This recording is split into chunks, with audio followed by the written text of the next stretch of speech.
The woman was standing in the road when Elias Cutter first saw her. Not walking. Not moving.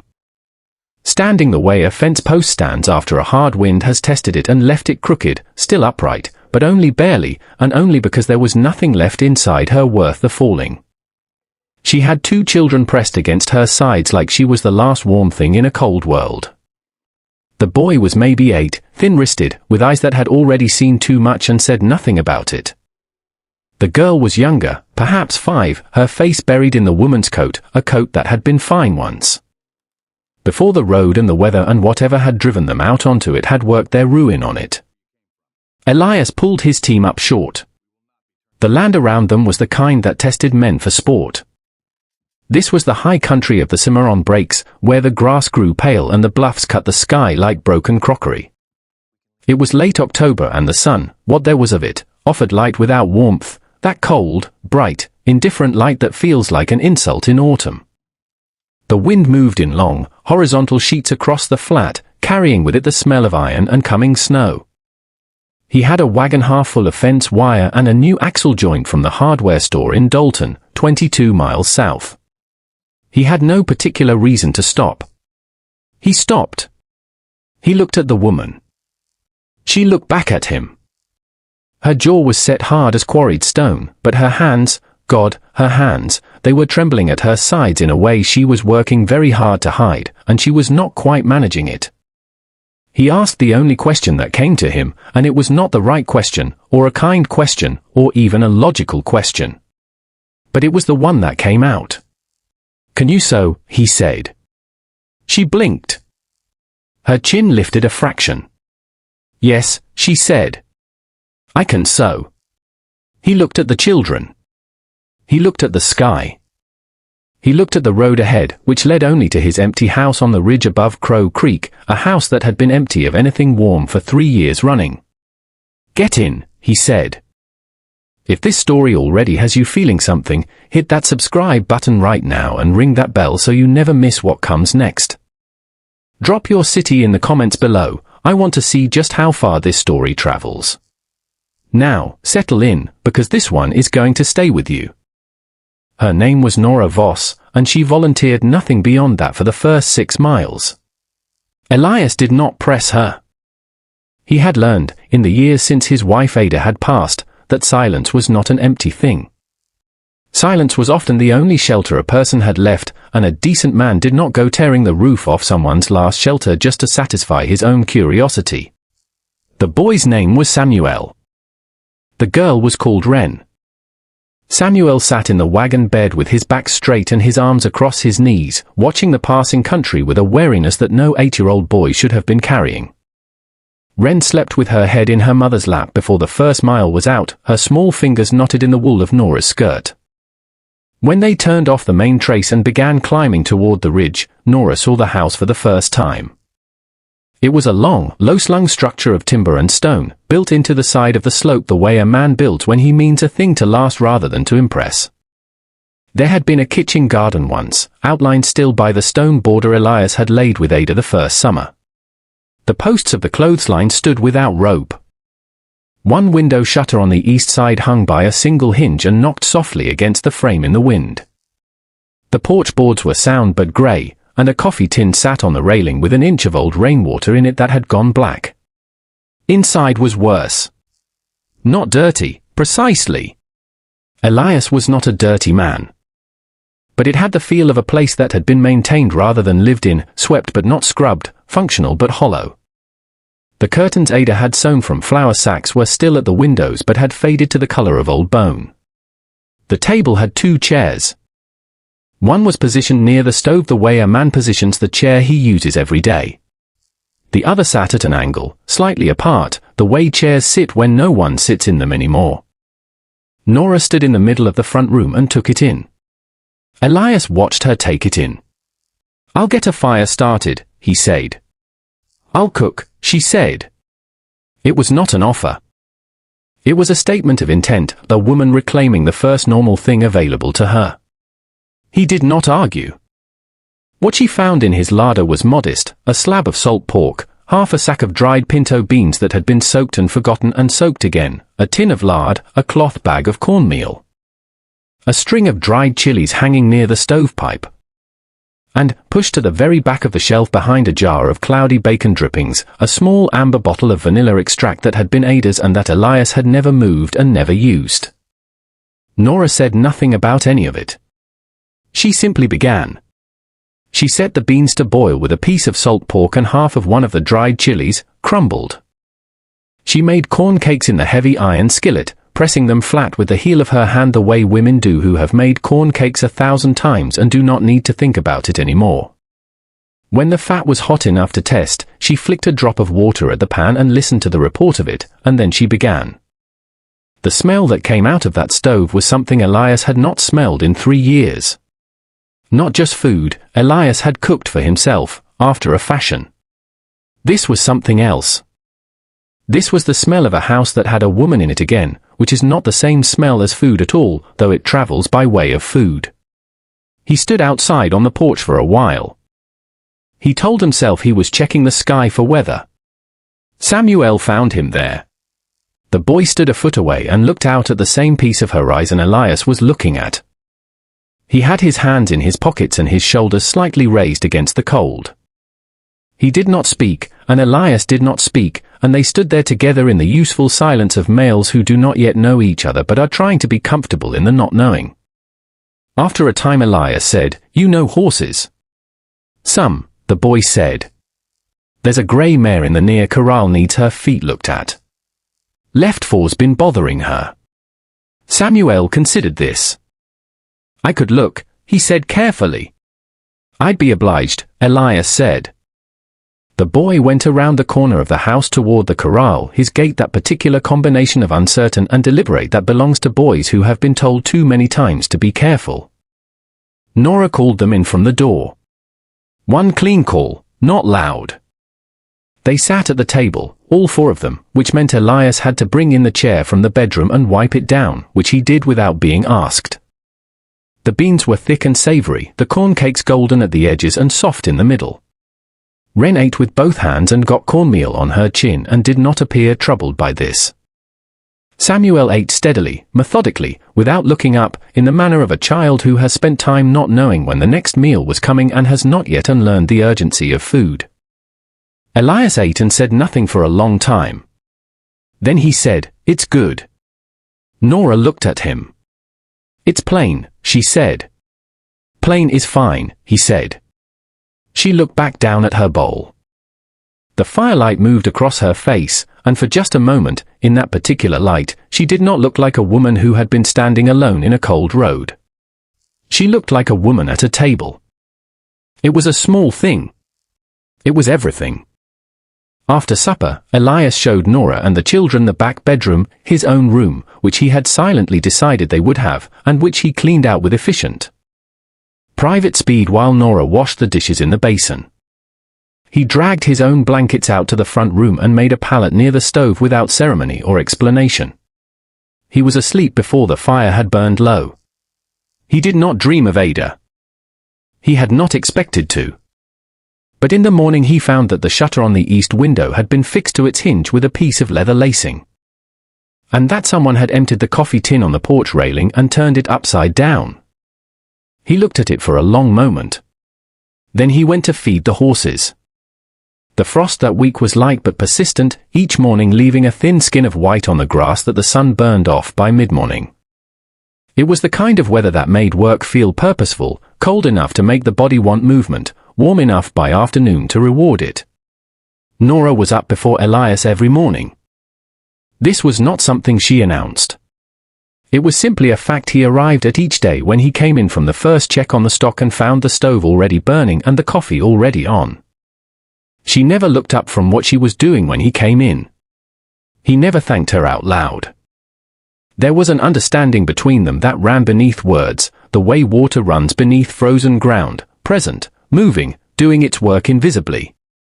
She had found Ada's sewing box on the second day, tucked beneath the bench near the east window, and had asked Elias with her eyes before she touched it. He had looked at the box for a moment, that green-painted tin box with the red flowers on the lid, the one Ada had carried from Missouri, and then he had looked away and said nothing. Which Nora understood correctly as permission. She mended first the children's clothes, which were in a desperate state, Samuel's coat with its torn right pocket, Wren's dress where the hem had come down and been walked on until it frayed. Then she moved quietly, without comment, to the things in the house that needed attending. She turned the flour sack curtains and rehung them so the faded sides faced in. She found 3 of Elias's flannel shirts that had split at the shoulders and mended them with tiny, even stitches and left them folded on the bench near the stove. He found them one morning and held the first one up in the lamplight. The stitching was extraordinary, not just functional but fine, almost decorative in its precision. The thread matched so closely to the fabric that you had to hold it close to even see the seam. He put the shirt on without a word and went out to work.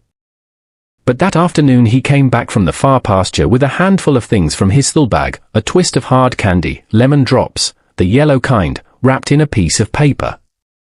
He set it on the table without comment and went to wash at the basin. Wren found it first. Her sound of delight was the first purely happy sound that House had heard in some years, and it moved through the rooms like light through a cracked shutter. Samuel was teaching Elias's grey mare to accept his hands. This was slower work than the boy had expected, because the mare, Elias called her Smoke, had a history of rough handling that she had not forgotten and was not inclined to forgive quickly. But Samuel had a quality that the best horsemen have and that cannot be taught. He was comfortable with waiting. He would stand at the fence and simply be present, not reaching, not demanding, letting the mare make the decisions about distance and approach. After 3 days of this she was coming to the fence on her own when she saw him cross the yard. Elias watched this from a distance and said nothing about it except, on the 4th day, to hand Samuel a small piece of carrot and say, "Left hand." "I know," Samuel said, and Elias almost smiled. 40 miles south and east, in the town of Harlan Creek, a man named Deke Voss was drinking. This was not unusual. Deke Voss had been drinking with greater commitment each year for the past 7 years, but he drank the way some men do, not to obliterate but to fuel, to stoke whatever it was that burned in him. Which was not quite anger and not quite grief but something that sat between them like a hot coal that wouldn't die and wouldn't catch. He had a face that had once been handsome in a rough-hewn way. But the drinking and the years and whatever he had done and left undone had broken it down the way weather breaks stone, not all at once, but persistently. Until the original shape was mostly suggestion. He had been to Nora's sister's house in Caldwell, and the sister had told him nothing, but her face had told him something, and Deke Voss was, among his other qualities, a man who could read a face. He sat in the saloon in Harlan Creek with a glass in front of him and a map in his head, tracing north. He had a general direction. He had time. He had the particular patient menace of a man who believes that what belongs to him has been taken, and who has never once in his life turned that belief inward to examine it. He ordered another drink. He would move when he was ready. He was almost ready.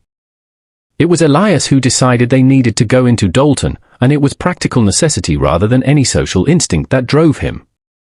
He was low on salt, low on lamp oil, and the children needed proper winter boots. Wren's shoes were canvas, and canvas in a Cimarron winter was a sentence, not a garment. They went on a Thursday, which was market day, the wagon bed empty going in and intended to come back heavier. Dalton was not a large town. It had a main street of packed dirt, a hardware store, a dry goods establishment run by a woman named Mrs. Holt, a land office, a barber shop, a church, Presbyterian, white-painted, and a saloon that did not advertise itself but did not need to. There was a doctor who came through on alternate Tuesdays, a sheriff named Braddock who was competent and unhurried, and approximately 400 residents who knew each other's business with the thoroughness that is only possible in places where there is not enough news to go around. Nora sat straight in the wagon seat and kept her eyes forward as they came down the main street. Samuel sat behind them in the wagon bed.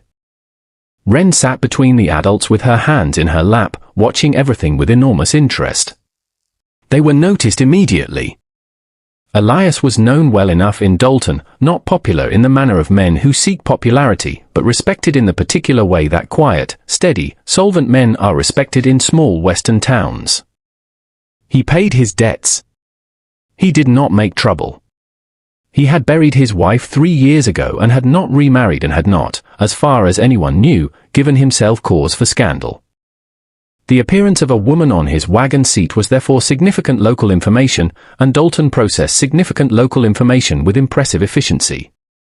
He left the wagon at the post and helped Wren down and said to Nora, "Hardware and salt first. Boots after." She nodded.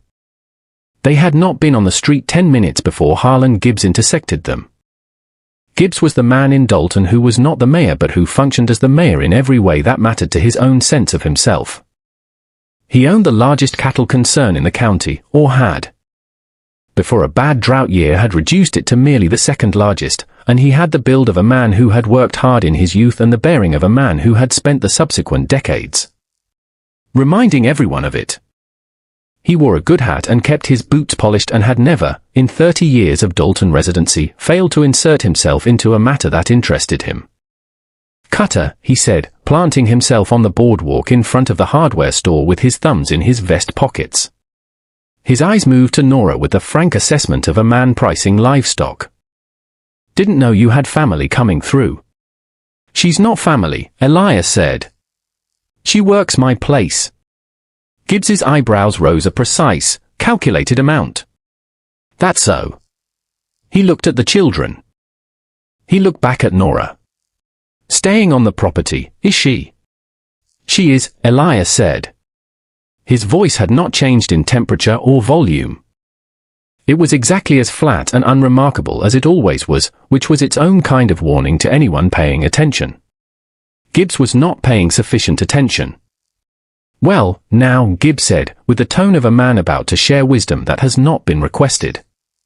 "I don't say anything against a man who needs help on his spread. Lord knows it's a lot of land for one man. But you know how folks talk, Cutter. Woman alone on a man's property, no husband in evidence, children of unknown, she can sew," Elias said. Gibbs stopped. "She can cook, she can manage a house, and she can sew," Elias continued, in exactly the same unhurried voice. "My curtains have been done 3 years. My shirts have been splitting at the shoulders for 6 months. I got a child in canvas shoes going into November. These are practical deficiencies and I have engaged a practical solution. Is there something you need from the hardware store, Harlan, or are you using the doorway for a different purpose today?" There was a silence. Gibbs's jaw tightened. He was a man accustomed to the last word, and he was calculating whether he had one available. He did not. "Just being neighborly," he said, and stepped aside. Nora had stood through this with her eyes on a point approximately 6 inches above Gibbs's hat brim, her face composed, her hands, Elias noted, completely still. Not trembling. Still. The stillness that comes not from calm but from a woman who has had a great deal of practice at making herself into something that cannot be touched. Inside the hardware store, when Gibbs was gone and the proprietor was pulling the lamp oil from the shelf, Nora said quietly, "You didn't have to do that." "I know it," Elias said. "He'll say things now anyway. Worse things." "He'll say things regardless," Elias said. "Men like Gibbs don't require facts to do their talking. At least this way the facts are already in the open and they can't be arranged the way he'd arrange them." She looked at him. He was examining a display of hinges with apparent concentration. "You knew that going in," she said. "I had a theory," he said. At Mrs. Holt's Dry Goods, the encounter was different. Mrs. Holt was a widow of 60 with a face like tanned leather and eyes the color of rain on a gray day, perceptive, without judgment. The eyes of a woman who had seen most human varieties of difficulty and had arrived at a general compassion for them. She measured Wren's feet with a strip of paper and a pencil, asked the girl twice what her favorite color was. The answer, delivered with great solemnity, was yellow. And produced a pair of small boots in dark brown leather that were only slightly too large and could be stuffed at the toe with wool until the girl grew into them. For Samuel she found a pair that fit almost exactly, and when she named the price she named a price that Elias was fairly certain was lower than the actual price. And he paid it without comment because he understood that this was the particular form of welcome that Mrs. Holt knew how to offer.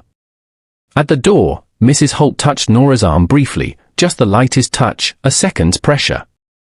"You let me know," she said, "if there's anything you need." Nora looked at her. Something moved in the woman's face, a loosening, brief and quickly recovered. "Thank you," she said.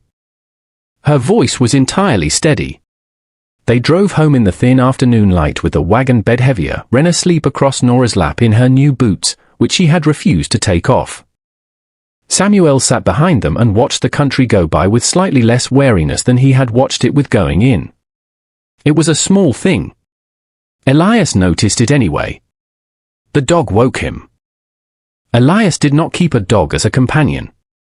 The dog, a brindle heeler of uncertain ancestry that he called simply Dog, was a working animal, a stock dog.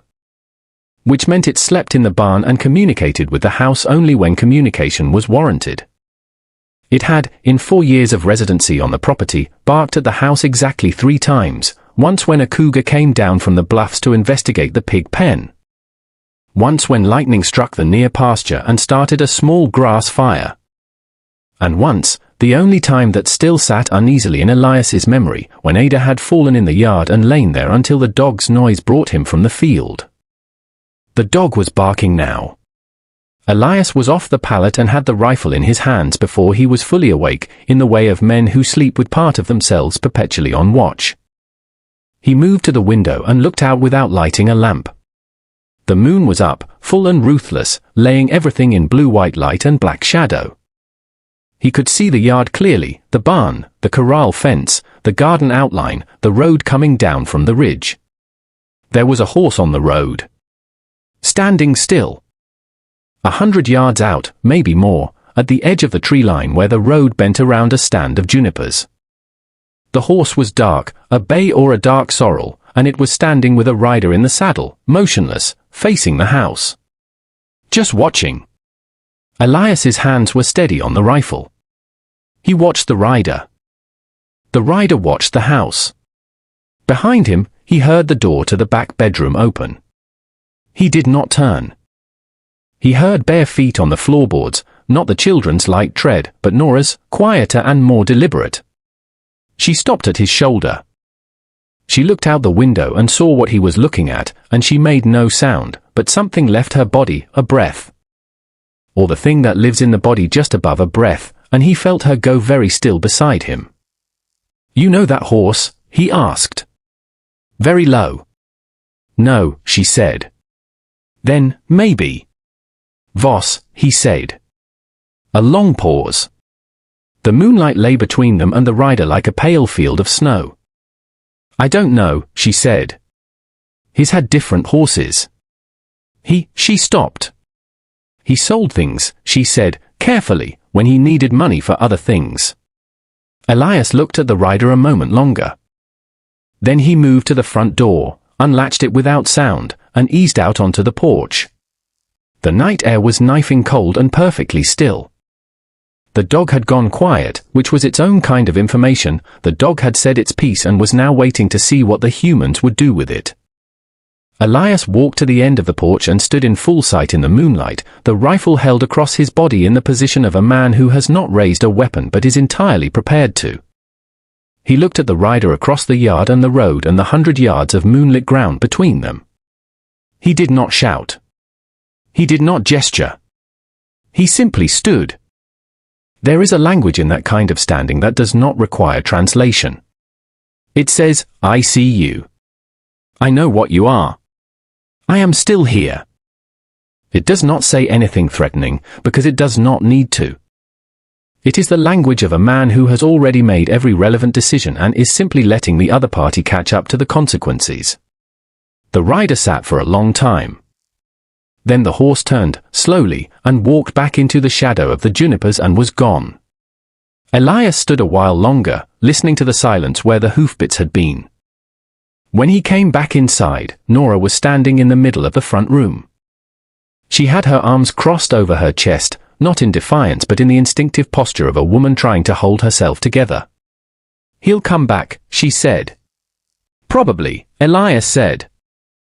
He set the rifle against the wall in the corner, within arm's reach of the pallet. "He has papers," she said. He told me once that he had papers, legal papers, that said the children were. She stopped. Swallowed. Began again. He said if I left, he had ways to come for the children. I don't know if that's true. I don't know if he actually has such things. I think he said it because. She stopped again. Because it worked, Elias said. Yes, she said. He looked at her. In the lamplight, she had lit the lamp when the dog woke her, some instinct of light against darkness. She looked exhausted in a way that went down to the bone. But her eyes were clear. Whatever she was not broken. Bent badly, and carrying more than any person should have to carry, but not broken. We'll go see Braddock in the morning, Elias said. The sheriff? She looked at him. He doesn't know me. He has no reason to. I know Braddock, Elias said. He's a man who reasons from evidence. We'll give him evidence to reason from. She looked at him for a long moment. Why are you doing this? She said. He considered the question as if it were a practical problem requiring a practical answer. You fixed my shutter, he said. She stared at him. And my shirts, he said. And the curtains look better than they have in years. Something happened in her face, a small collapse and a small reconstruction, happening so close together they were almost one movement. She turned away toward the bedroom door. Good night, Elias, she said. Good night, he said. He did not sleep again until the sky began to grey in the east. Braddock heard them out without interruption. He was a big man, the sheriff, built like something structural, not flashy, but load-bearing. He had a face that gave nothing away and a habit of stillness that some people mistook for slowness, which was a mistake they generally made only once. He sat behind his desk in the Dalton jailhouse and listened to Elias tell a plain, sequential account of events, and then he looked at Nora and said, Is that account accurate? It is, she said. Has he struck you? Braddock said. Not indelicately. Directly, the way a doctor says a medical thing, because the information is necessary. A pause. Yes, she said. The children. Another pause, longer. Samuel, she said. Braddock's expression did not change, but something moved behind his eyes that was better left alone. He opened his desk drawer and took out a ledger and a pen. This Deke Voss, he said. He's from Harlan Creek originally.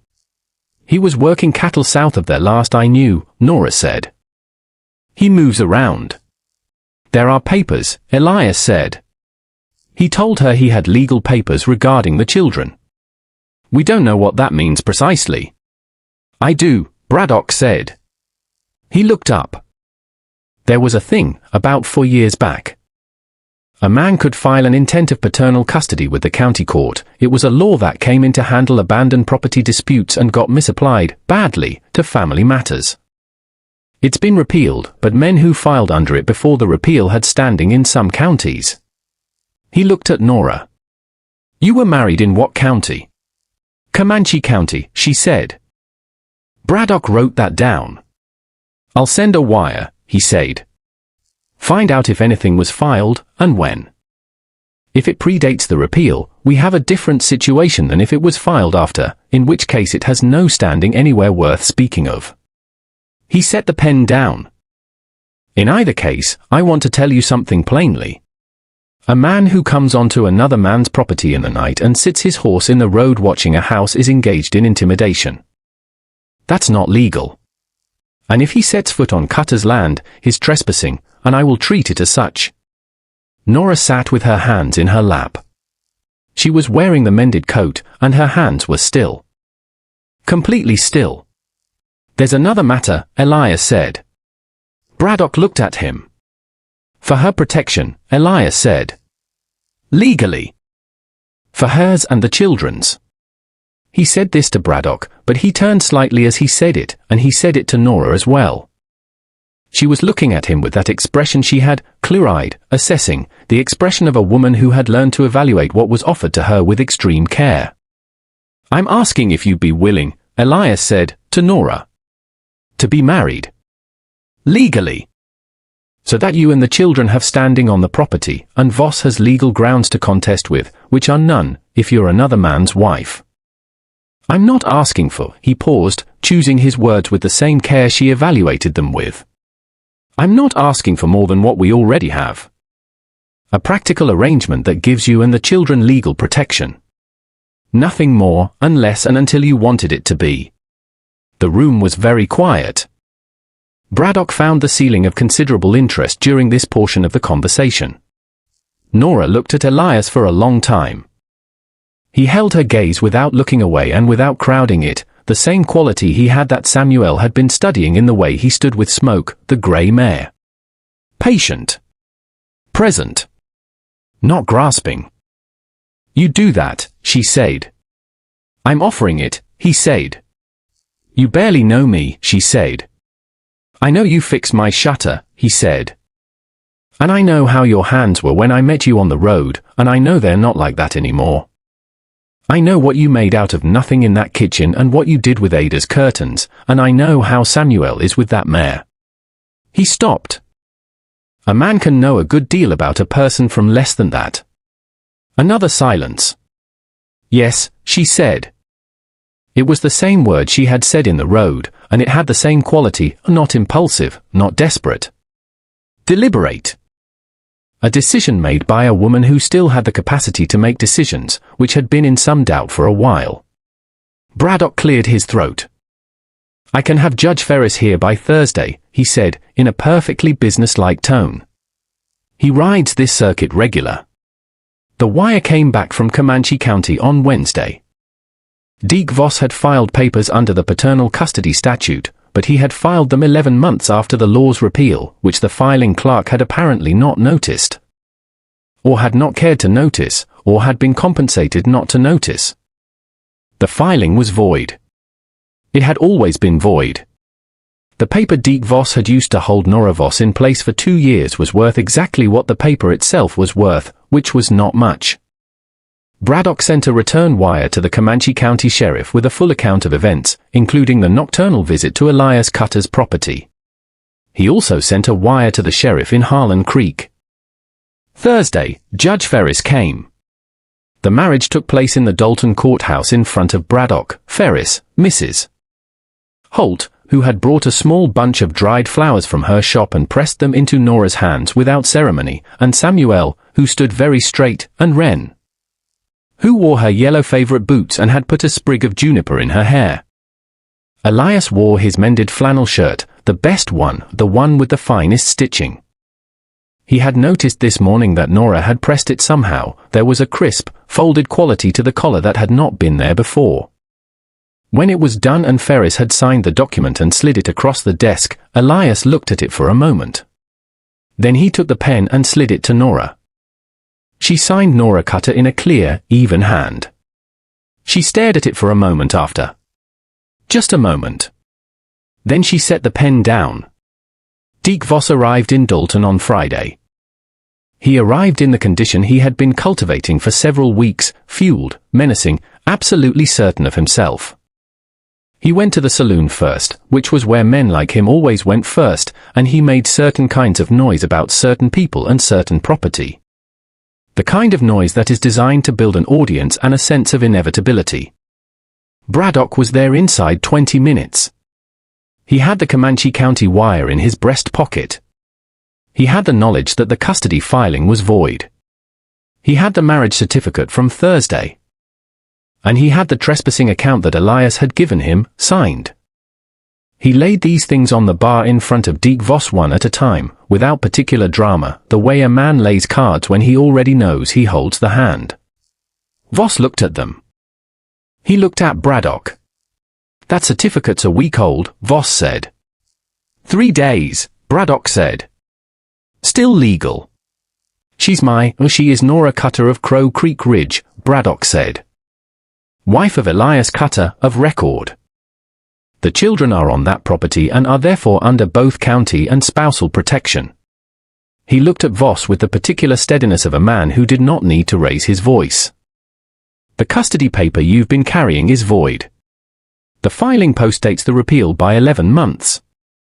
The Comanche County Sheriff is aware. If you set foot on the Cutter property, or approach any member of that family, or make yourself a presence in this county, I will arrest you for trespass and criminal intimidation, and I will hold you for the Comanche County Court to collect. Which they have indicated they would like to do. He picked the documents up and put them back in his pocket. Is there anything about that you'd like me to say again slower? The saloon was very quiet. Deke Voss sat with his hands around his glass. His face was doing several things at once, none of them useful. He left Dalton that afternoon. He did not come back. Word moved through Dalton, as words do in small places, with speed and creative elaboration. By Sunday it had reached the church, which was where Harlan Gibbs heard it. And Gibbs's response, a comment made to his wife in a pew that was overheard by 3 other people, was to the effect that Elias Cutter had always been a man of decided opinions. At which point his wife, who was a more sensible person than her husband, said quietly, "He also has a clean house now, which is more than we had last time we called." Gibbs did not reply to this. Mrs. Holt mentioned, to anyone who cared to listen, that she had rarely seen a woman with finer hand-stitch work, and that she had in fact commissioned a set of curtains for her shop from the new Mrs. Cutter, and that Dalton would do well to have such a person in its community. 3 other women came to her with similar inquiries by the following Tuesday. Nora sat at the table in the evening with the lamp burning and Ada's green-painted sewing box open beside her, and she worked through commissions with quiet, focused speed. And the money she made went into a tin on the kitchen shelf, not Elias's tin, her own tin, which she had set there deliberately and which Elias had noted and said nothing about. Which was the correct response. The hard places do not heal all at once. They heal the way the land heals after a bad winter, slowly, invisibly at first, in ways you might miss if you are not paying the right kind of attention. A shoot of green at the base of something you had thought was dead. A bird where there were no birds. The ground giving just slightly underfoot where it had been frozen solid, that particular yielding that tells you the cold has broken at the root. By the following spring, the kitchen garden had been replanted. Not by Elias, and not by Nora alone, but by both of them and the children, Samuel turning the soil with a purpose that had nothing guarded in it now. Wren dropping seeds with extraordinary concentration into rows that wandered cheerfully off the straight line. Elias had built a new section of fence along the kitchen side to keep the deer out. Nora had painted the fence posts white. The curtains were new. The porch boards had been resounded.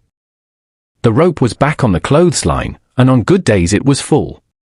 There is a thing that happens to houses when they are lived in again by people who intend to keep living. The house itself seems to understand. The boards settle differently. The doors hang true. The darkness in the corners is just darkness and not the other kind. Elias Cutter did not speak easily about what he felt. He was not constructed for it, and he was too old to be reconstructed. But one morning in April, when the light was coming through the new curtains and the coffee was on and Wren was telling Samuel an elaborate and entirely fictional story about a horse that could speak Spanish, Elias looked at the table, his table, with 4 chairs around it now, all 4 of them used every day, and something in him laid down a thing it had been carrying.